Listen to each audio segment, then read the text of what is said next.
welcome. In today's video, I'm going to give you a step-by-step guide on how to add a Tesco Club card to Apple Wallet.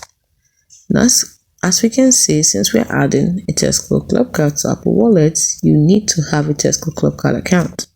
You also need to have an Apple device, iPhone, Apple Watch, iPad or Mac with Apple Wallet enabled.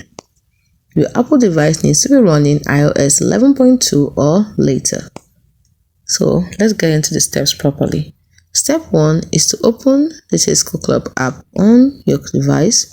Log into your Tesco Club card account using your username and password.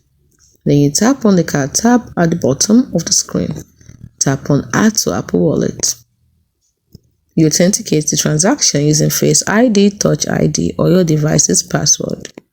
Next, you have to review the terms and conditions, then tap Agree to proceed.